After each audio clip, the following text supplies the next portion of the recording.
can't take full credit for starting the multimedia group. There have been other multimedia groups that worked with Mavis Kindness back in the 90s to come up with cultural preservation video series through the Culture program.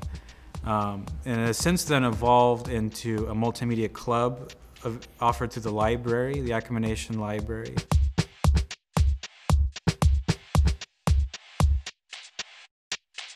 What inspires me to do this program, the multimedia workshop, is I like the idea that students have the opportunity to pick up skills to tell their stories. I mean, in the beginning, they have assigned interviews, but as the project progresses, each student picks up how it is to conduct their own interviews for the future, how to operate cameras for their own projects in the future, and how to edit videos for their own projects in the future. At this multimedia workshop, we interviewed Diane Clackaman.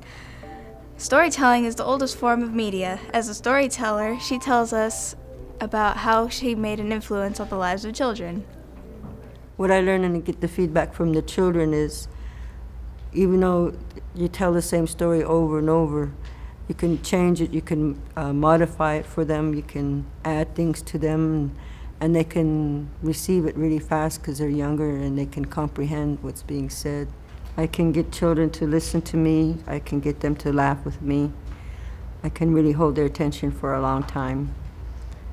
I can do things with children in storytelling that the other teachers can't do. One kid, he saw me that took a story out of a book and I told it to the kids, and it was Dr. Seuss's Sam I Am or Green Eggs and Ham. I could tell those stories like crazy, and I would add to it or take out, you know. And he got to a point where he was 5 years old and he was able to read first grade level. Music is another form of multimedia. A Yakama hip-hop artist named Colin Coyote ties his culture into his music.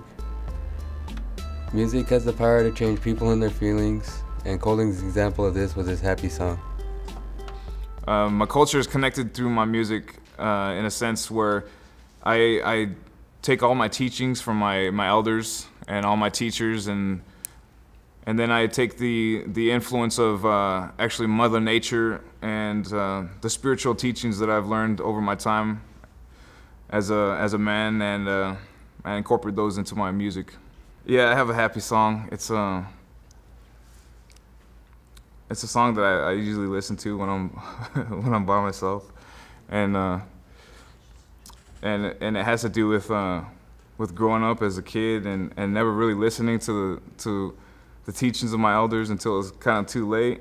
But at the same time, it's actually never too late. So I kind of saved a lot of the teachings that I was taught and incorporated them into the music, and it makes me happy to hear it.